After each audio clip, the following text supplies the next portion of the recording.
ತುತ್ತೂರಿ ಕಾಸಿಗೆ ಕೊಂಡನು ಕಸ್ತೂರಿ. ಹೇ ಹುಷಾರು. ಕವರಲ್ಲಿ ಉಂಡೆ ಕಟ್ಕೊಂಡು ಹೋಗಿ ಒಂದು ಕಲ್ ತಗೊಂಡು ಜಜ್ಜಿ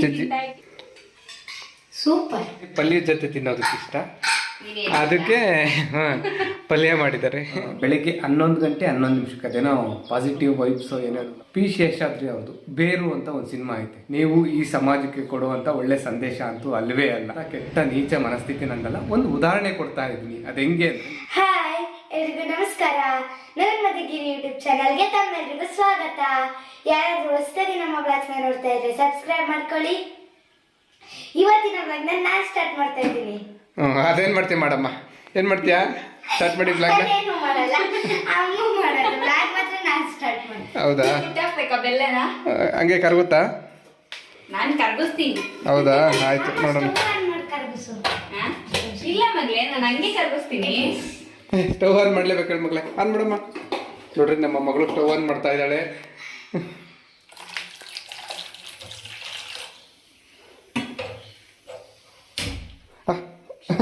ಮಗ್ಲೆ ಏನನ್ನ ಕಾರಣ ಮಾಡಿಲ್ಲ ಹೇಳಿ. ಆ ಬಾಕ್ಸ್ ಕೊಡು ಒಂಚೂರು ಈ ಕಡೆ. ಈ ಬಾಕ್ಸಲ್ಲಿ ಏನಿದೆ ಗೊತ್ತಾ? ಈಗ ಏನು ಮಾಡಕ್ಕೆ ಹೊರಟಿದ್ದಾರೆ ಅಂದರೆ, ಅಮ್ಮ ಮಗಳು ಇದು ಪೌಡ್ರು. ಈ ಪೌಡ್ರು ಬಂದ್ಬಿಟ್ಟು ಏನು ಮೇಡಮ್ ಹೇಳಿ, ಏನು ಪೌಡ್ರು? ಶಿವರಾತ್ರಿ ಹಬ್ಬದ ತೊಂಬಿಟ್ಟಿನ ಪೌಡ್ರು. ಅಂದರೆ ನಾವು ಯಾವಾಗಲೂ ತಂಬಿಟ್ಟನ್ನ ಕಲಸಿ ಶಿವರಾತ್ರಿ ಕಲಸಿ ತೆಗೆದು ಎಲ್ಲ ತೊಂಬಿಟ್ಟೆಲ್ಲ ಕಲಸಿಡಲ್ಲ. ನಮ್ಗೆ ಯಾವಾಗ ಬೇಕೋ ಅವಾಗ ಆ ತೊಂಬಿಟ್ಟನ್ನ ಕಲಸ್ಕೊಂಡು ಅದ್ರ ಜೊತೆ ಬಾಳೆಹಣ್ಣೆಲ್ಲ ಕಿವುಚ್ಕೊಂಡು ತಿಂತೀವಿ. ಅದು ಏನೋ ನಮ್ಮ ದಣೆ ಮಗಳು ಸಾಯಂಕಾಲ ಬರ್ತಿದ್ದಂಗೆ ಸ್ನ್ಯಾಕ್ಸ್ ಏನಾದರೂ ಕೇಳ್ತಾರಲ್ಲ ಮನೇಲಿ ಮಕ್ಕಳು, ಸಾಯಂಕಾಲ ಬರ್ತಿದ್ದಂಗೆ ಇವತ್ತು ಅವಳಿಗೆ ಸ್ನ್ಯಾಕ್ಸ್ ಮಾಡ್ಕೊಡ್ತಿರೋದು ತಂಬಿಟ್ಟು, ಶಿವರಾತ್ರಿ ತಂಬಿಟ್ಟು. ಅಂದರೆ ಪೌಡ್ರು ಮಾಡಿ ಇಟ್ಕೊಂಡಿರ್ತೀವಿ. ಇಲ್ಲಿ ತೋರಿಸ್ತೀನಿ ನೋಡಿರಿ. ಯಾವಾಗಲೇ ಈ ಥರ ಪೌಡ್ರು, ಇದು ಈ ಥರ ಪೌಡ್ರು, ಇದನ್ನು ತಂಬಿಟ್ಟಿಗೆ ಮಾಡೋದು. ಇಲ್ಲಿ ಬೆಲ್ಲ ಇಟ್ಟವ್ರೆ, ಅದು ಕರಗುತ್ತಾ? ಅಷ್ಟು ತಪ್ಪ ಇದು ಬೆಲ್ಲ. ಹೆಂಗೆ ಕರಗುತ್ತೈತೆ ಅದು? ನಂಗೆ ಸಿಗುತ್ತದೆ. ನೀನಂದ್ರೆ ಪ್ರೀತಿ ಜಾಸ್ತಿ ಅದಕ್ಕೆ. ಇನ್ನೊಂದು ಹೊಸ ವಿಷಯ ಏನ್ ಗೊತ್ತಾ? ನಮ್ ಜಾನೆ ಮಗಳು ಕಾಫಿ ಮಾಡೋದ್ ಕಲ್ತ್ಬಿಟ್ಟಿದ್ದಾಳೆ. ಹೌದಾ? ಯಾಕೆ ನೀನ್ ಕುಡ್ದಿಲ್ವಾ? ಹೌದಾ ಅಂತ ಕೇಳ್ತೀಯಾ? ಅಮೃತ ಇದ್ದಾಗಿತ್ತು ಒಂದಲ್ಲ, ಅದೇನಾ? ಅಲ್ಲ, ಹಿಂಗೇನೊಂದ್ 2-3 ಸರಿ ಹೇಳ್ತಾ ಇರು. ಮಧ್ಯಾಹ್ನ ಊಟ ಆದ್ಮೇಲೆಲ್ಲ ಕಾಫಿ ಕೇಳ್ತೀರ, ಅವಾಗ ನಿನ್ ಮಗಳು ಬಂದಾಗ ಮಾಡಿಸ್ಕೊಂಡ್ ಕುಡಿ, ಅಮೃತ ಇದ್ದಂಗಿರುತ್ತೆ ಅಂತ ಹೇಳ್ತೀನಿ.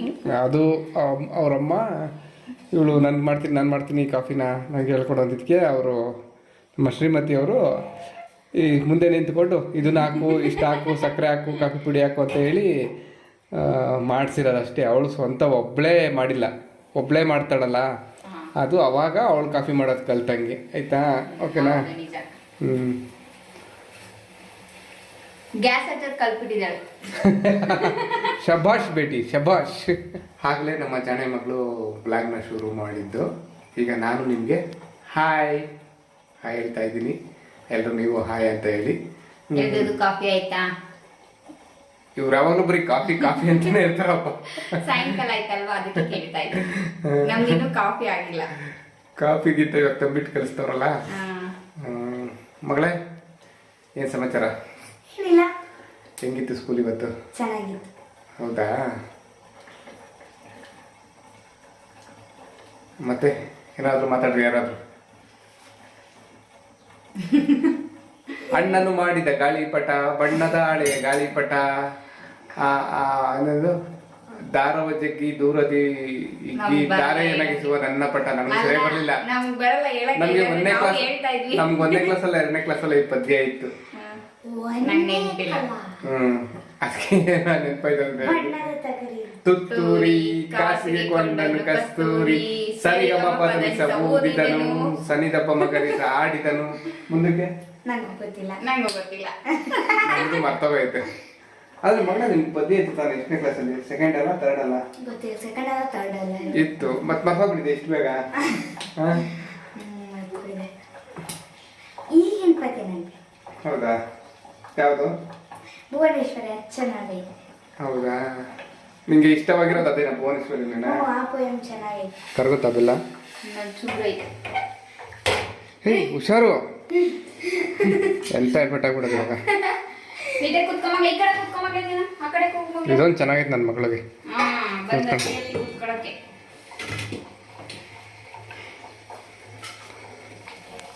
ಈ ಕಡೆ ಬೆಲ್ಲ ಅರ್ಧಂಬರ್ಧ ಕರ್ಗೈತೆ. ಕಡಲೆ ಯಾಕೆ ನಗ್ತಿರೋದು? ಅಲ್ಲ, ಸಾಫ್ಟ್ ಆಗಿತ್ತಂತೆ. ಎಷ್ಟು ಸಾಫ್ಟ್ ಆಗಿದೆ, ಎಷ್ಟು ಸಾಫ್ಟ್ ಆಗಿದೆ ಅಂತ ಹೇಳ್ಬಿಟ್ಟು ಅವಳು ಅದಕ್ಕೆ.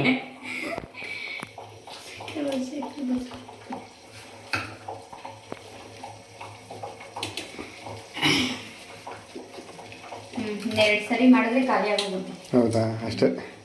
ಅದಕ್ಕೆ ಕಲ್ಸಿಕ್ಕಿ ಅವಾಗೆಲ್ಲ ನಾವು ಚಿಕ್ಕವರಿದ್ದಾಗ ನಾವು ಸ್ಕೂಲ್ಗೆ ಹೋಗ್ಬೇಕಾದ್ರೆ ಎಲ್ಲ ಕವರಲ್ಲಿ ಉಂಡೆ ಕಟ್ಕೊಂಡು ಹೋಗಿ ಒಂದು ಕಲ್ ತಗೊಂಡು ಜಜ್ಜಿ ತಿಂತಾ ಇದ್ವಿ. ಅವಾಗ ಗಟ್ಟಿ ಅಪ್ಪ ಕಲ್ಲಲ್ಲಿ ಜಜ್ಬೇಕಿತ್ತು. ಇದರಲ್ಲಿ ಗಟ್ಟಿ ಇರೋದಲ್ಲ, ಸ್ಟೋರ್ ರೂಮಲ್ಲಿ. ಅದು ಸ್ಟೋರ್ ರೂಮ್ ಅಂತಾರೆ ಎಲ್ಲ, ಸ್ಟೋರ್ ರೂಮ್ ಅಲ್ಲ, ಮನೆ ಚಿಕ್ಕ ಮನೆ. ಅವಾಗೆಲ್ಲ ಸಿಕ್ಕ ಮನೆ ಅಲ್ಲಮ್ಮ, ಚಿಕ್ಕ ಮನೆ.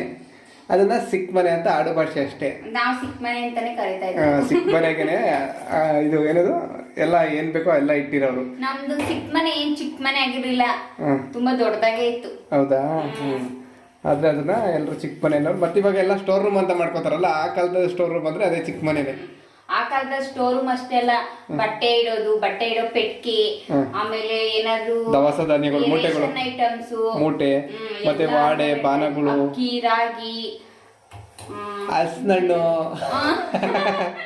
ನಂಗೆ ಸಿಕ್ಕ ಮನೆ ಅಂದ್ರೆ ಹಲಸಿನಣ್ಣು ನೆನಪಾಗುತ್ತೆ. ಹೌದಾ? ಕರೆಕ್ಟಾ? ಬೆಲ್ಲ ಕರ್ಗುತ್ತಾ, ಬೆಲ್ಲ ಕರ್ಗುತ್ತಾ ಅಂತ ಕೇಳ್ತಿದ್ದೆ ನೋಡು, ಕರ್ಗೋಗ್ಬಿಟ್ಟೈತೆಲ್ಲ. ಕರ್ಗೈತೆ. ನಾನೆಲ್ಲ ಕುಟ್ಟಿ ಪುಡಿ ಮಾಡಿ ಹಾಕ್ಬೇಕು, ಇಲ್ಲ ಕರ್ಗಲ್ಲ ಅಂದ್ಕೊಂಡಿದ್ದೆ. ಏನಿಲ್ಲ, ಬಿಸಿ ಕರ್ಗುತ್ತೆ. ಹೌದಾ? ಮೇಡಮ್ ಮುಟ್ಬೇಡ ಮಗಳೇ, ಆಮೇಲೆ ಸುಡುತ್ತೆ. ಹ್ಞೂ ಮಗಳೇ, ಅದು ಬಿಸಿ ಜಾಸ್ತಿ ಬಿಸಿ ಐತೆ, ಸುಡ್ತೈತೆ.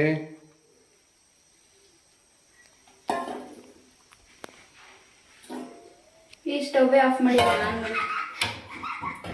ಏಯ್ ನಗ್ತೀಯಾ? ನಿನ್ನ ಬುದ್ಧಿವಂತಿಕೆಗೆ ತಿಕ್ತಾಳೆ, ಇನ್ನೇನು ಮಾಡ್ತಾಳೆ. ತಂಬಿಟ್ಟು ಪುಡಿಗೆ ಬೆಲ್ಲ ಪಾಕ ಮಾಡ್ಬೇಕಾಗಿಲ್ಲ ಅಲ್ವಾ? ಸುಮ್ಮನೆ ಬೆಲ್ಲ ಕರಗಿಸ್ಕೊಂಡ್ರೆ ಸಾಕು. ಸುಮ್ಮನೆ ಕರ್ಗಿಸ್ಕೊಂಡ್ರೆ ಸಾಕು. ಪಾಕ ಮಾಡೋದು ಏನ್ ಗೊತ್ತಾ, ವಾರ 15 ದಿನ ಎತ್ತಿಕ್ತಾರಲ್ಲ, ಅದು ಪಾಕ ಮಾಡ್ಬೇಕು. ಹಂಗೆ ಕಲ್ಸ್ಕೊಂಡು ತಿನ್ನಕ್ಕೆ ಏನ್ ಪಾಕ ಮಾಡೋದ್ ಬೇಕಾಗಲ್ಲ. ಅದೇನದು? ಮಾವಿನ ಹಣ್ಣು. ಮಾವಿನ ಹಣ್ಣಲ್ಲ, ಅದು ಕಾಯಿ. ಮಾವಿನಕಾಯಿ. ಪಾಪ ಅದು ಯಾರೋ ಹುಡುಗರು ಕೊಟ್ಟಿದ್ದು. ಹಚ್ಕೊಡ್ಲೇ ಇಲ್ಲ ನೀನು. ಹಚ್ಚಿ ಉಪ್ಪು ಖಾರ ಹಾಕೊಂಡು ತಿನ್ನೋದು ನೀವೇ. ಇಲ್ಲ, ಮಾವಿನಕಾಯಿ ಗೊಜ್ಜು ಮಾಡು.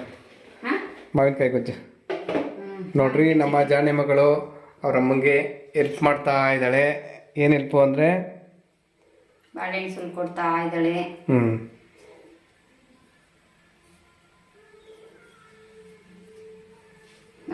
ಇನ್ನು ಹೆಂಗ್ ಸುಡ್ತದೆ.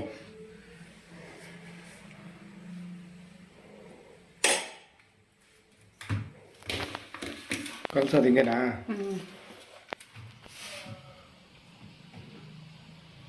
ಇವಾಗ ಬಾಳೆಹಣ್ಣೆಲ್ಲ ಕಿವುಚಾಕದ?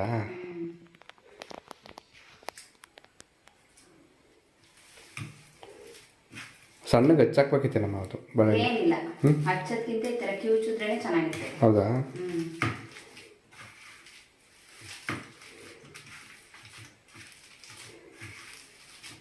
ಮಗಳೇ ನೋಡ್ರಿ, ನಮ್ಮ ಜಾನೆ ಮಗಳು ಏನದು ಪ್ಲೇಟು ಸ್ಪೂನು ಎಲ್ಲ ರೆಡಿ ಮಾಡ್ಕೊಂಡು ಇಟ್ಬಿಟ್ಟು ರೆಡಿ ಮಾಡಿದೆ. ಅದಕ್ಕೆ ಈಗ ತಂಬಿಟ್ಟು ತಿನ್ನ. ಸ್ಪೂನ್ ತಕ್ಕೊಂಡು ಇದ್ದು ಕೊಡು ಪ್ಲೇಟ್ನ, ಅದರೊಳಗೆ ಇಡಲಿ.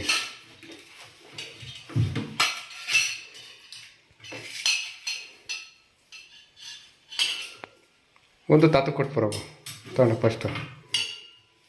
ಇನ್ನೊಂದು ಪ್ಲೇಟು ಅಮ್ಮ ನಾನು ಒಂದ್ರಾಗೆ ತಿಂತೀವಿ. ನಿನ್ನಿಷ್ಟ, ನಿನ್ಗೆ ಯಾವ್ದು ಕೊಡಬೇಕು ಅನ್ಸುತ್ತ ಅದು ಕೊಡು. ನಿನ್ಗೆ ಯಾವ್ದು ತಿನ್ಬೇಕು ಅನ್ಸುತ್ತ ಅದು ತಿನ್ನು. ಹುಷಾರು, ನಿಧಾನ ತಿನ್ನು.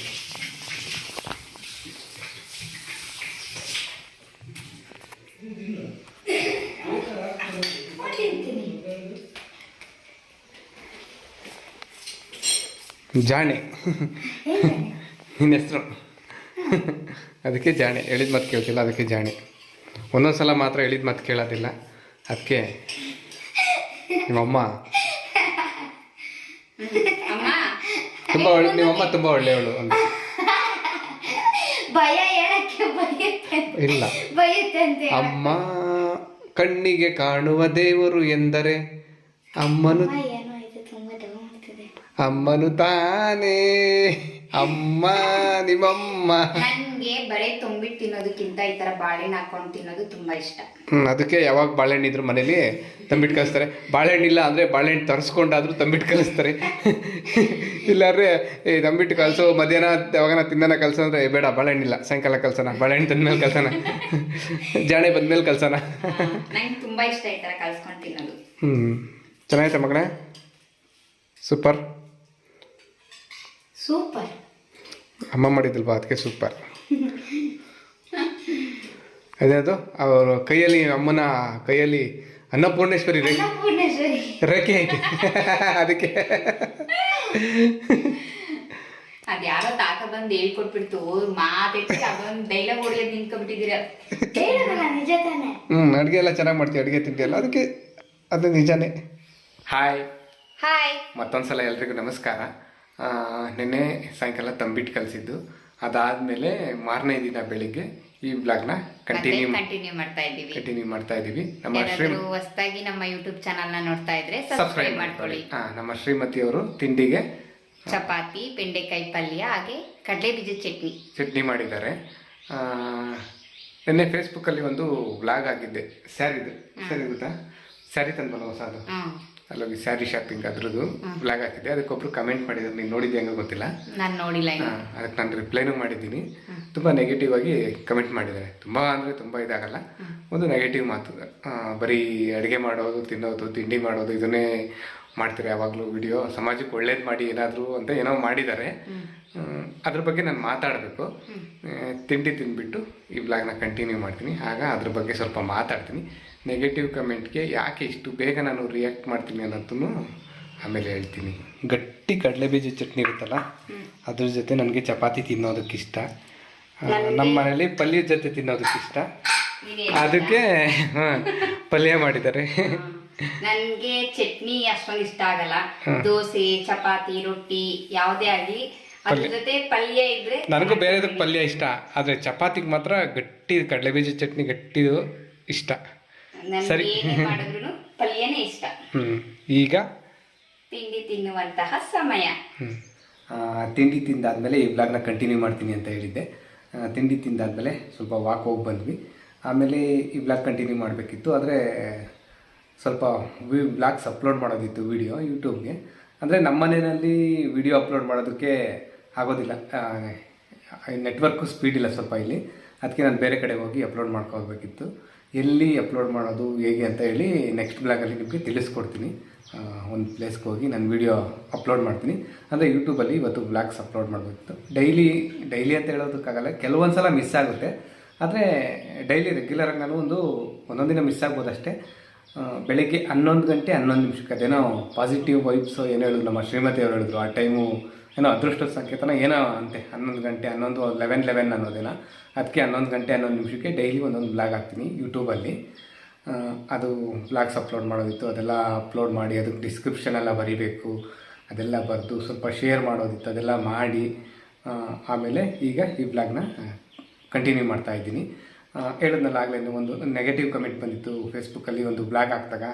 ಆ ನೆಗೆಟಿವ್ ಕಮೆಂಟ್ಗೆ ಯಾಕೆ ಇಷ್ಟು ಬೇಗ ನಾನು ರಿಯಾಕ್ಟ್ ಮಾಡ್ತೀನಿ ಅಂತ.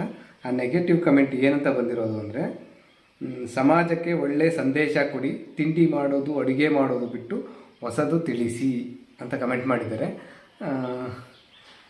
ಇಲ್ಲ, ನಮ್ಗೆ ಅಷ್ಟೇ ಬರೋದು, ತಿಂಡಿ ಮಾಡೋದು ಅಡುಗೆ ಮಾಡೋದೇ ಬರೋದು, ನಮಗೆ ಹೊಸ ಸಂದೇಶ ಏನೂ ಗೊತ್ತಿಲ್ಲ, ನಾವು ತಿಳಿಸೋದಿಲ್ಲ, ಆಯಿತಾ?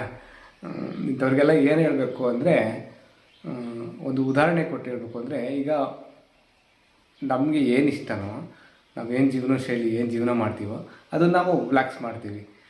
ಈಗ ಒಬ್ಬರು ಸಿನಿಮಾ ನಟ, ಅವರು ತುಂಬ ಐಷಾರಾಮಿ ಜೀವನ ಮಾಡ್ತಾರೆ, ಸಿನಿಮಾ ಮಾಡಿ ತುಂಬ ದುಡಿತಾರೆ, ಒಳ್ಳೆ ಲಕ್ಸರಿ ಕಾರಲ್ಲಿ ಹೋಗ್ತಾರೆ, ಲಕ್ಸರಿ ಲೈಫ್ ಲೀಡ್ ಮಾಡ್ತಾರೆ, ಒಂದೊಳ್ಳೆ ಐಷಾರಾಮಿ ಬಂಗ್ಲೆನಲ್ಲಿ ಜೀವನ ಮಾಡ್ತಾರೆ.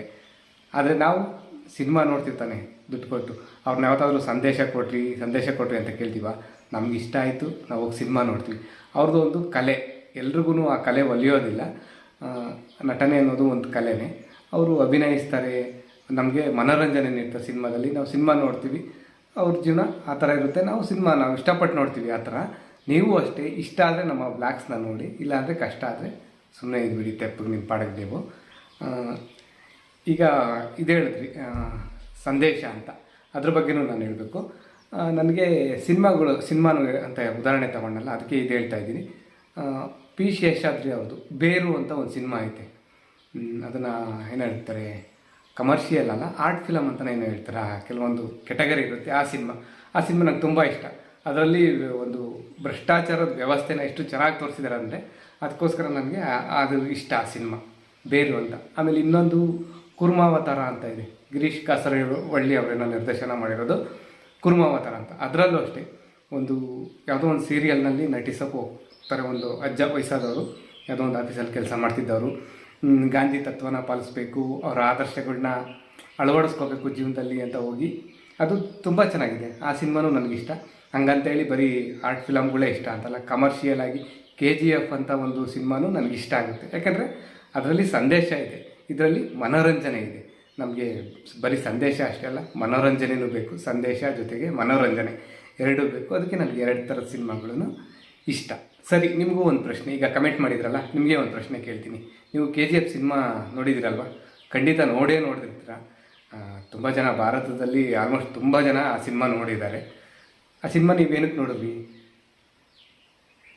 ಓಕೆ, ಅದು ಬಿಡಿ. ಆ ಸಿನಿಮಾದಲ್ಲಿ ಸಂದೇಶ ಬೇಡ, ನಮಗೆ ಮನೋರಂಜನೆ ಇತ್ತು, ನೋಡಿದ್ವಿ. ಆ ಸಂದೇಶ ಇತ್ತು, ಒಳ್ಳೆಯ ಸಂದೇಶ ಇರುವಂಥ ಬೇರು, ಕುರ್ಮಾವತಾರ, ಆ ಸಿನಿಮಾಗಳು ನೀವು ನೋಡಿದ್ದೀರಾ? ತುಂಬ ಜನ ನೋಡಿರೋದಿಲ್ಲ. ಮತ್ತು ಬಂದುಬಿಟ್ಟು ಕಮೆಂಟ್ ಯಾಕೆ ಮಾಡ್ತೀರಾ, ಸಂದೇಶ ಬೇಕು ಅಂತ? ಸುಮ್ಮನೆ ಬಾಯಿಗೆ ಬಂದಿದ್ದನ್ನ ಬಂದು ಅಲ್ಲಿ ಮಾತಾಡೋದು, ಕಮೆಂಟ್ ಮಾಡೋದು ಸಹ ನೀವು ಈ ಸಮಾಜಕ್ಕೆ ಕೊಡುವಂಥ ಒಳ್ಳೆಯ ಸಂದೇಶ ಅಂತೂ ಅಲ್ಲವೇ ಅಲ್ಲ. ಅದನ್ನು ಅರ್ಥ ಮಾಡ್ಕೊಳ್ಳಿ. ಇನ್ನೂ ಒಂದು ಕೆಟಗರಿ ಇದೆ, ಏನಂದರೆ ಕಮೆಂಟ್ ಮಾಡಿದ್ರೆ ಆ ನೆಗೆಟಿವ್ ಆಗಿ ಯಾರೋ ಒಬ್ಬರು ಕಮೆಂಟ್ ಮಾಡ್ತಾರೆ, ಆ ಕಮೆಂಟ್ಗೆ ಬಂದುಬಿಟ್ಟು ಒಂದು ಕೆಲವರು ಜನ ಲೈಕ್ ಒತ್ಬಿಡೋದು, ನೆಗೆಟಿವ್ ಕಮೆಂಟ್ಗೆ ಬಂದು ಲೈಕ್ ಒತ್ಬಿಡ್ತಾರೆ. ಅವರು ಅದರಲ್ಲಿ ಖುಷಿ ಪಡ್ತಾರೆ. ಆ ಥರ ಅದ್ರ ಬಗ್ಗೆನೂ ಹೇಳಬೇಕು. ನಾನಿಲ್ಲಿ ಒಂದು ಉದಾಹರಣೆ ಕೊಟ್ಟು ಹೇಳ್ತೀನಿ ಅಷ್ಟೇ. ನಿಮ್ಮನ್ನು ಯಾರನ್ನೂ ನಾನು ನಾಯಿಗಳಿಗೆ ಹೋಲಿಸೋದಿಲ್ಲ, ಅಷ್ಟು ಹೋಲಿಸುವಂಥ ಕೆಟ್ಟ ನೀಚ ಮನಸ್ಥಿತಿ ನನ್ನಲ್ಲ. ಒಂದು ಉದಾಹರಣೆ ಕೊಡ್ತಾ ಇದ್ದೀನಿ. ಅದು ಹೆಂಗೆ ಅಂದರೆ, ನಿಮ್ಮ ಸ್ಥಿತಿ ಯಾವ ಥರ ಇರುತ್ತೆ ಅಂದರೆ ನೆಗೆಟಿವ್ ಕಮೆಂಟ್ಗೆ ಬಂದು ಲೈಕ್ ಒತ್ತುತ್ತೀರಲ್ಲ, ಎಸ್ಪೆಷಲಿ ನಿಮಗೋಸ್ಕರನೇ ಹೇಳ್ತಿರೋದು. ನೆಗೆಟಿವ್ ಕಮೆಂಟ್ಗೆ ಬಂದು ಲೈಕ್ ಒತ್ತು ನಿಮಗೆ ಹೇಳ್ತಿರೋದು, ನಿಮ್ಮ ಸ್ಥಿತಿ ಯಾವ ಥರ ಇರುತ್ತೆ ಅನ್ನೋದಕ್ಕೂ ಒಂದು ಉದಾಹರಣೆ ಕೊಟ್ಟು ಹೇಳ್ತಾ ಇದ್ದೀನಿ. ನಾಯಿಗಂತೂ ನಿಮ್ಮನ್ನು ಹೋಲಿಸ್ತಿಲ್ಲ, ಉದಾಹರಣೆ ಅಷ್ಟೇ ಅಂದ್ಕೊಳ್ಳಿ. ಜಸ್ಟ್ ಇದು ಒಂದು ಊರಲ್ಲಿ ಒಂದು ರಾತ್ರಿ ಹೊತ್ತು ಒಂದು ಬೀದಿನಲ್ಲಿ ಎಲ್ಲೋ ಒಂದು ಊರು ಮುಂದೆ ಮಧ್ಯಭಾಗದಲ್ಲಿ ಎಲ್ಲೋ ಒಂದು ನಾಯಿ ಬೊಗಳೋದಕ್ಕೆ ಶುರು ಮಾಡುತ್ತೆ. ಇಲ್ಲೊಂದು ನಾಯಿ ಬೊಗಳೋದ್ರೆ ಅಲ್ಲೆಲ್ಲೋ ಕೆಳಗಡೆ ಬೀದಿನಲ್ಲೋ ಮೇಲ್ಗಡೆ ಬೀದಿನಲ್ಲೋ ಎಲ್ಲೋ ಒಂದು ನಾಯಿ, ಇನ್ನೊಂದು ನಾಯಿ, ಅಲ್ಲೆಲ್ಲೋ ಅದ್ಯಾವುದೋ ಒಂದು ನಾಯಿ ಬೊಗಳುತ್ತಾ ಅಲ್ಲಿ ಅಂತ ಇನ್ನೊಂದು ಅದ್ಯಾವುದೋ ಒಂದು ಮೂಲೆಯಲ್ಲಿ ಇನ್ನೊಂದು ನಾಯಿ ಬೊಗಳಕ್ಕೆ ಶುರು ಮಾಡುತ್ತೆ. ಇನ್ನೊಂದು ಮೂಲೆಗೆ ಎಲ್ಲೋ ಕೇಳಿಸ್ಕೊಳುತ್ತೆ, ಇನ್ನೊಂದು ಬೀದಿನಲ್ಲ, ಇನ್ನೊಂದು ಕೇರಿನಲ್ಲ, ಅದು ಬೊಗಳಕ್ಕೆ ಶುರು ಮಾಡುತ್ತೆ. ಇನ್ನೊಂದು ಮೂಲೆಯಲ್ಲಿ ಆ ಕಡೆ ಈ ಕಡೆ ಊರಲ್ಲಿ ಒಂದೊಂದು ಬೀದಿನಲ್ಲಿರೋ ನಾಯಿಗಳೆಲ್ಲನೂ ಬೊಗಳೋದಕ್ಕೆ ಶುರು ಮಾಡ್ತವೆ. ಯಾಕೆ? ಇಲ್ಲೊಂದು ಫಸ್ಟು ಒಂದು ನಾಯಿ ಬೊಗಳುತ್ತಲ್ಲ, ಆ ಬೊಗಳಿದ್ದಕ್ಕೆ ಅದನ್ನು ಕೇಳಿಸ್ಕೊಂಡು ನಾವು ಬೊಗಳಬೇಕು, ಯಾಕೋ ಅದು ಬೊಗಳುತ್ತಾ ಇತ್ತಲ್ಲ ಅಂತ ಬೊಗಳೋದಕ್ಕೆ ಶುರು ಮಾಡ್ತವೆ. ಆದರೆ ಈ ಮೊದಲನೇ ಸಲ ಬೊಗಳುತ್ತಲ್ಲ ನಾಯಿ, ಅದಕ್ಕೆ ನಿಜ ಹೇಳ್ಬೇಕಂದ್ರೆ ಅದಕ್ಕೊಂದು ಹುಚ್ಚಿಡ್ದಿರೋ ಕಾರಣಕ್ಕೆ ಅದೇನೋ ಬೊಗಳಕತ್ತಾ ಇರುತ್ತೆ. ಅದು ಗೊತ್ತಿರೋದಿಲ್ಲ ಬೇರೆ ನಾಯಿಗಳಿಗೆ ಅದಕ್ಕೆ ಹುಚ್ಚಿಡಿದೆ ಅಂತ, ಅವು ಸುಮ್ಮನೆ ಬೊಗಳುತ್ತವೆ. ಅಂದರೆ ಏನಾಯಿತು, ಅರ್ಥ ಆಯ್ತಲ್ವಾ ನಿಮಗೆ? ಹೇಳಿದ್ದೀನಿ ಏನು ಅಂತ. ನಾನು ಬಿಡಿಸಿ ಹೇಳೋದಿಲ್ಲ, ನಿಮಗೆ ಅರ್ಥ ಆಗಿದೆ ಅನಿಸುತ್ತೆ. ಯಾವುದೋ ಒಂದು ನಾಯಿ ಸುಮ್ಮನೆ ಬೊಗಳೋತು ಅಂತ ನೀವು ಅದಕ್ಕೆ ಇದು ಮಾಡೋದಕ್ಕೆ ಬೊಗಳೋದು ಅಂದರೆ ನಿಮ್ಮನ್ನು ನಾಯಿಗೆ ಹೋಲಿಸ್ತಿಲ್ಲ, ಉದಾಹರಣೆ ಕೊಟ್ಟು ಹೇಳ್ತಾ ಇದ್ದೀನಿ ಅಷ್ಟೇ. ಆ ಥರ ಆಗುತ್ತೆ ನಿಮ್ಮದು ಸ್ಥಿತಿ. ಸುಮ್ಮನೆ ಯಾರೋ ನೆಗೆಟಿವ್ ಕಮೆಂಟ್ ಮಾಡಿದ್ರು ಅಂತ ಹೇಳ್ಬಿಟ್ಟು ಬಂದು ನೀವು ಅದಕ್ಕೆಲ್ಲ ಲೈಕ್ ಒತ್ತೋಕು ಎಲ್ಲ ಮಾಡಬೇಡಿ. ಯಾಕೆಂದರೆ ಆ ನೆಗೆಟಿವ್ ಕಮೆಂಟ್ ಮಾಡೋರಿಗೆ ನಮ್ಮ ಬಗ್ಗೆ ಏನು ಪೂರ್ತಿ ಗೊತ್ತಿರೋದಿಲ್ಲ. ನಮ್ಮ ಬಗ್ಗೆ ಪೂರ್ತಿ ಗೊತ್ತಿರೋರು ಆಲ್ಮೋಸ್ಟ್ ಯಾರೂ ನೆಗೆಟಿವ್ ಕಮೆಂಟ್ ಮಾಡೋದೇ ಇಲ್ಲ, ತುಂಬ ಮಾಡೋದಿಲ್ಲ. ನೀವು ಅಷ್ಟೇ ನೆಗೆಟಿವ್ ಕಮೆಂಟ್ ಮಾಡೋರು ಸ್ವಲ್ಪ ಯೋಚನೆ ಮಾಡೋರು ಮತ್ತು ಮಾಡಿರೋದಕ್ಕೆ ಲೈಕ್ ಒತ್ತೋರು ಎಲ್ಲ ತುಂಬ ಯೋಚನೆ ಮಾಡಿ ತಿಳ್ಕೊಳ್ಳಿ. ಉದಾಹರಣೆ ಕೊಟ್ಟು ಹೇಳಿದ್ದೀನಿ. ನಾಯಿ ಊರಲ್ಲಿ ರಾತ್ರಿ ನಾಯಿ ಯಾಕೆ ಬೊಗಳುತ್ತವೆ, ಮೊದಲನೇ ಸಲ ಬೊಗಳಿದ ನಾಯಿಗೆ ಏನಾಗಿತ್ತು, ಹುಚ್ಚಿಡಿದಿತ್ತು, ಅದೆಲ್ಲ ಹೇಳಿದ್ದೀರಲ್ಲ. ಈ ಉದಾಹರಣೆ ತುಂಬ ಚೆನ್ನಾಗಿ ಅರ್ಥ ಆಗಿರುತ್ತೆ ಅನಿಸುತ್ತೆ ನಿಮಗೆ. ಆಮೇಲೆ ಇನ್ನೊಂದು ಹೇಳಬೇಕು, ತುಂಬ ಒಳ್ಳೊಳ್ಳೆ ಕಮೆಂಟೇ ಬರ್ತವೆ ನಮಗೆ. ನೆಗೆಟಿವ್ ಕಮೆಂಟು ತುಂಬ ಕಡಿಮೆ ಬರೋದು, ತುಂಬ ರೇರು. ನೆಗೆಟಿವ್ ಕಮೆಂಟ್ಗೆ ಯಾಕೆ ನಾನು ತಕ್ಷಣ ರಿಯಾಕ್ಟ್ ಮಾಡ್ತೀನಿ ಅಂದರೆ, ಅದಕ್ಕೆ ಉದಾಹರಣೆ ಒಂದು ನಮ್ಮ ಹೊಲ ಜಮೀನಲ್ಲಿ ಕಳೆ ಇದ್ದಂಗೆ ಅದೊಂಥರ ನೆಗೆಟಿವ್ ಕಮೆಂಟ್ ಅನ್ನೋದು. ಅದನ್ನು ಹಂಗೆ ಬಿಟ್ಬಿಟ್ರೆ ಬೆಳ್ಕೊಂಡು ಹೋಗುತ್ತೆ. ಹೊಲದಲ್ಲಿ ಕಳೆ ಬಿಟ್ಬಿಟ್ರೆ ತುಂಬ ಹೊಲ ತುಂಬ ಅದೇ ಬೆಳೆದು ಬಿಡುತ್ತೆ, ಬೇರೆ ಬೆಳೆ ಬೆಳೆಯೋದಕ್ಕೆ ಜಾಗನೇ ಇರೋದಿಲ್ಲ. ಆ ಥರ ಕಳೆ ಬೆಳೆದು ಬಿಡುತ್ತೆ. ಅದಕ್ಕೆ ಕಳೆನ ಕಿತ್ತು ಬುಡ ಸಮೇತ ಕಿತ್ತಾಕಿದಾಗ ಬೆಳೆ ಚೆನ್ನಾಗಿ ಬರುತ್ತೆ. ಅದೇ ಥರನೇ ನಮ್ಮ ಬ್ಲಾಗ್ಸಲ್ಲಿ ನೆಗೆಟಿವ್ ಕಮೆಂಟ್ ಬರೋದಿಲ್ಲ. ಆ ಥರ ಬಂದಾಗ ಅದನ್ನ ಹಾಗೆ ಬಿಟ್ಟರೆ ಅದು ತುಂಬ ಜಾಸ್ತಿ. ಇವಾಗ ಯಾರೋ ಬಂದು ಒಬ್ಬರು ಕಮೆಂಟ್ ಮಾಡಿದ್ರೆ ನೆಗೆಟಿವ್ ಆಗಿ ಅದಕ್ಕೊಂದು 5-6 ಜನ ಬಂದು ಲೈಕ್ ಮಾಡ್ತಾರೆ. ಅದನ್ನು ನೋಡ್ಕೊಂಡು ಇನ್ನೊಂದು ನೆಗೆಟಿವ್ ಕಮೆಂಟ್ ಮಾಡ್ತಾರೆ. ಅದಕ್ಕೆ ಅವ್ರಿಗೆ ಸ್ವಲ್ಪ ತಿಳಿ ಹೇಳಿದ್ರೆ ನೆಕ್ಸ್ಟು ಅವ್ರ ಹತ್ರ ಮಾಡೋದಿಲ್ಲ, ನೆಗೆಟಿವ್ ಕಮೆಂಟು ಬರೋದಿಲ್ಲ. ಅಂದರೆ ಕಳೆಯೆಲ್ಲ ಹೊಲನೆಲ್ಲ ಹಾಳು ಮಾಡುತ್ತಲ್ಲ, ಕಳೆ ಕಿತ್ತಾಕ್ಬಿಟ್ಟು ಹೊಲನ ಉಳಿಸ್ಕೋಬೇಕಲ್ವ. ಅದೇ ಥರ ನಮ್ಮ ಬ್ಲಾಗ್ಸಲ್ಲಿ ನೆಗೆಟಿವ್ ಕಮೆಂಟ್ ಮಾಡೋರಿಗೆ ಫಸ್ಟು ನಾನು ರಿಯಾಕ್ಟ್ ಮಾಡಿ ಅವ್ರಿಗೆ ಸ್ವಲ್ಪ ಹೇಳ್ತೀನಿ, ತಿಳುವಳಿಕೆ ತಿಳಿಸ್ತೀನಿ. ಹೆಂಗೆ ಅಂದರೆ ಈ ಸಮಾಜ ಒಂದು ಮಾತೇನೋ ಐತಲ್ಲ, ಹಿಲಿ ಹೋದರೆ ಹುಲಿನೇ ಹೋಯ್ತು ಅಂತಾರೆ ಅಂತ. ಆ ಥರ ಈಗ ಯಾರಾದರೂ ಒಬ್ಬರು ನೆಗೆಟಿವ್ ಅನ್ನೋದು ಬೇಗ ಮನುಷ್ಯನಿಗೆ ತಗೊಬಿಡ್ತಾರೆ. ತುಂಬ ಜನ ನೆಗೆಟಿವ್ ಒಬ್ಬರು ಕಮೆಂಟ್ ಮಾಡಿದ್ರೆ ಅದಕ್ಕೆ ಬಂದು ಅದ್ರ ಕೆಳಗೆ ಮತ್ತೆ ಅದನ್ನ ನೋಡ್ಬಿಟ್ಟು ಇವ್ರು ಹೇಳ್ತಿರೋದೇ ನಿಜನೇನೋ ಅಂದ್ಕೊಂಡು ಮತ್ತೆ ಬೇರೆಯವರು ಬಂದು ಕಮೆಂಟ್ ಮಾಡ್ತಾ ಇರ್ತಾರೆ. ಅದಕ್ಕೋಸ್ಕರ ಆದಷ್ಟು ಈ ಜಮೀನುಗಳಲ್ಲಿ ಕಳೆ ಕಿತ್ತಾಕ್ತೀವಲ್ಲ, ಹೇಳಿದ್ನಲ್ಲ ಉದಾಹರಣೆ ಕೊಟ್ಟು, ಆ ಥರ ನೆಗೆಟಿವ್ ಕಮೆಂಟ್ಗೆ ನಾನು ಜಾಸ್ತಿ ಅದನ್ನಲ್ಲೇ ಮಟ್ಟ ಹಾಕ್ಬೇಕು ಏನೇ ಆದ್ರೂ. ಅದಕ್ಕೋಸ್ಕರ ತಕ್ಷಣ ರಿಯಾಕ್ಟ್ ಮಾಡ್ತೀನಿ. ಇನ್ನು ತುಂಬ ಜನ ಒಳ್ಳೊಳ್ಳೆ ಕಮೆಂಟ್ಗಳು ಮಾಡ್ತಿರೋ ಸುಮಾರು ಜನ, ಅದು ಸ್ವಲ್ಪ ಅವ್ರಿಗೆಲ್ಲ ರಿಪ್ಲೈ ಮಾಡೋದು ತಡ ಆಗುತ್ತೆ. ಈ ವಿಷಯದಲ್ಲಿ ನನಗೆ ಕ್ಷಮೆ ಇರಲಿ. ಯಾಕೆಂದರೆ ನಾನೊಬ್ಬನೇ ಬ್ಲಾಗ್ಸು, ಎಡಿಟಿಂಗು, ಡಿಸ್ಕ್ರಿಪ್ಷನ್ ಬರೆಯೋದು ಪ್ರತಿಯೊಂದು ನಾನೊಬ್ಬನೇ ಮಾಡಬೇಕು. ಇದೆಲ್ಲ ಕೆಲಸಗಳ ಮಧ್ಯೆ ಮತ್ತೆ ರಿಪ್ಲೈ ಮಾಡೋದು ತಕ್ಷಣಕ್ಕೆ ಆಗೋದಿಲ್ಲ. ಸಮಯ ಸಿಕ್ಕಿದಾಗ ಎಲ್ಲರಿಗೂ ರಿಪ್ಲೈ ಮಾಡ್ತಾ ಇರ್ತೀನಿ. ಹಾಗಾಗಿ ಈ ವಿಷಯದಲ್ಲೊಂದು ಕ್ಷಮೆ ಇರಲಿ ಖಂಡಿತ ನನಗೆ. ಆಮೇಲೆ ಇನ್ನೊಂದು ವಿಷಯ ಹೇಳಬೇಕು. ಕೆಲವರು ಬಂದುಬಿಟ್ಟು ಇನ್ಬಾಕ್ಸಿಗೆ ಬಂದುಬಿಟ್ಟು ನಿಮ್ಮನ್ನು ಮೀಟ್ ಮಾಡಬೇಕು, ನಿಮ್ಮ ನಂಬರ್ ಕೊಡಿ ಅಂತೆಲ್ಲ ಕೇಳ್ತೀರಾ. ಖಂಡಿತ ಅದೆಲ್ಲ ಏನು ಬೇಡ. ಏನಿದೆ ಪ್ರೀತಿ ವಿಶ್ವಾಸ ಇದೇ ಥರನೇ ಇರಲಿ. ನೀವು ವಿಡಿಯೋದಲ್ಲೇ ನಮ್ಮನ್ನು ನೋಡಿ ಅಷ್ಟೇ ಖುಷಿ. ನಂಬರೆಲ್ಲ ಕೇಳಿ ನಾವು ನಂಬರ್ ಕೊಟ್ಟು ಇದು ಮಾಡೋದಕ್ಕಾಗೋದಿಲ್ಲ, ಯಾರಿಗೂ ನಂಬರ್ ಕೊಡೋದಕ್ಕಾಗೋದಿಲ್ಲ. ನಂಬರ್ ತೊಗೊಂಡು ಏನು ಮಾಡ್ತೀರಾ ನೀವು? ಒಂದಿನ ಕಾಲ್ ಮಾಡ್ತೀರಾ, 2 ದಿನ ಕಾಲ್ ಮಾಡ್ತೀರಾ, ಇಲ್ಲ ಗುಡ್ ಮಾರ್ನಿಂಗ್ ಗುಡ್ ನೈಟ್ ಅಂತ ಮೆಸೇಜ್ ಎಲ್ಲ ಕಳಿಸ್ತಿರ್ತೀರಾ. ಅದೆಲ್ಲ ನನಗೆ ಅಷ್ಟೊಂದು ಇಷ್ಟ ಆಗೋದಿಲ್ಲ. ಪ್ರತಿದಿನ ಗುಡ್ ಮಾರ್ನಿಂಗ್ ಗುಡ್ ನೈಟ್ ಅಂತ ಮೆಸೇಜ್ ಕಳಿಸೋದು ಎಲ್ಲ. ಹಾಗಾಗಿ ಯಾರಿಗೂ ನಂಬರ್ ಕೊಡೋದಿಲ್ಲ. ಈ ವಿಷಯದಲ್ಲಿ ಬೇಜಾರು ಮಾಡ್ಕೋಬೇಡಿ. ಆಮೇಲೆ ಇನ್ನೂ ಕೆಲವರು ಕೇಳ್ತಾರೆ, ನಿಮ್ಮ ಶ್ರೀಮತಿ ಅವ್ರಿಗೆ, ನಿಮ್ಮ ಮಗಳಿಗೆ ಸ್ಯಾರಿ ಕಳಿಸ್ತೀವಿ, ಡ್ರೆಸ್ ಕಳಿಸ್ತೀವಿ, ಉಡುಗೊರೆ ಗಿಫ್ಟ್ ಕಳಿಸ್ತೀವಿ, ನಿಮ್ಮ ಡ್ರೆಸ್ ಕೊಡಿ ಅಂತೆಲ್ಲ. ಈ ವಿಷಯದಲ್ಲೂ ಅಷ್ಟೇ, ದಯವಿಟ್ಟು ಅದೆಲ್ಲ ಏನೂ ಬೇಡ ನಮಗೆ. ನಿಮ್ಮ ಪ್ರೀತಿ ಪ್ರೋತ್ಸಾಹ ಏನಿದೆ ಅಷ್ಟೇ ಸಾಕು ನಮಗೆ. ಅದೇ ಖುಷಿ ನಮಗೆ. ಆ ಪ್ರೀತಿ ಪ್ರೋತ್ಸಾಹ ಸದಾ ಇರಲಿ ಸಾಕು. ಉಡುಗೊರೆ ಏನು ಬೇಡ. ನಿಮ್ಮ ಪ್ರೀತಿ ಪ್ರೋತ್ಸಾಹನೇ ನಮಗೆ ಉಡುಗೊರೆ ಅಂತ ತಿಳ್ಕೊತೀವಿ. ಆಮೇಲೆ ಕೆಲವರು ಯೂಟ್ಯೂಬಲ್ಲಿ ಮಾನಿಟೈಸೇಷನ್ ಆನ್ ಮಾಡೋದು ಹೇಗೆ, ಯೂಟ್ಯೂಬ್ ಚಾನಲ್ ಇದು ಮಾಡೋದು, ಏನೇನೋ ಕಮೆಂಟ್ ಮಾಡ್ತಾರೆ ಕೆಲವರು. ಅವೆಲ್ಲ ಟೆಕ್ನಿಕಲಿಗೆ ಸಂಬಂಧಪಟ್ಟಿದ್ದು. ನಾವು ಮಾಡ್ತಿರೋದು ಬಂದು ಲೈಫ್ ಸ್ಟೈಲ್ ಬ್ಲಾಗ್ ಅಂದರೆ ನಮ್ಮ ಜೀವನ ಶೈಲಿ ಏನಿರುತ್ತೆ ಅದು, ಮತ್ತು ಕುಕ್ಕಿಂಗು, ಅಡುಗೆ ಆ ಥರದ್ದು ಮಾತ್ರ ನಾವು ವಿಡಿಯೋದಲ್ಲಿ ಬ್ಲಾಗ್ಸಲ್ಲಿ ಹೇಳೋದಕ್ಕೆ ಸಾಧ್ಯ, ಶೇರ್ ಮಾಡ್ಕೊಳ್ಳೋದು ಸಾಧ್ಯ. ಇನ್ನೇನಿದೆ ನೀವು ಯೂಟ್ಯೂಬ್ ಚಾನಲ್ ಮಾನಿಟೈಸ್ ಮಾಡೋದು ಏನಿದೆ ಟೆಕ್ನಿಕಲಿ ಅದೆಲ್ಲ ನೀವು ಸಿಗುತ್ತೆ, ಯೂಟ್ಯೂಬಲ್ಲೇ ಸಿಗುತ್ತೆ, ಆನ್ಲೈನಲ್ಲಿ ಬೇರೆ ಕಡೆ ಎಲ್ಲ ಸಿಗುತ್ತೆ. ಅದಕ್ಕೆ ಅಂತಲೇ ಆ ಕೆಟಗರಿ ಅಂತಲೇ ತುಂಬ ಜನ ಇದ್ದಾರೆ, ವಿಡಿಯೋಸ್ ಮಾಡ್ತಾರೆ, ಟೆಕ್ನಿಕಲ್ ವಿಡಿಯೋಸ್ ಮಾಡೋರು. ಆ ವಿಡಿಯೋಸ್ ಎಲ್ಲ ನೋಡಿ ತಿಳ್ಕೊಳ್ಳಿ. ಅಥವಾ ಕ್ಲಾಸ್ಗಳಿದ್ದಾವೆ ಅದಕ್ಕೋಸ್ಕರ. ಈಗ ಆನ್ಲೈನ್ ಕ್ಲಾಸ್ ಎಲ್ಲ ಇದ್ದಾವೆ, ಆನ್ಲೈನ್ ಕ್ಲಾಸ್ ಮಾಡಿದ್ದಾರೆ. ಆ ಆನ್ಲೈನ್ ಕ್ಲಾಸ್ ಸೇರಿಕೊಂಡು ಸಹ ನೀವು ಕಲ್ತ್ಕೋಬೋದು. ಈ ಥರ ಎಲ್ಲ ಮತ್ತೆ ಎಲ್ಲ ಕೇಳೋದಕ್ಕೆ ಹೋಗಬೇಡಿ ಅಷ್ಟೇ. ಈಗ ಸದ್ಯಕ್ಕೆ ಇಷ್ಟು ಹೇಳ್ತಾ ಇದ್ದೀನಿ.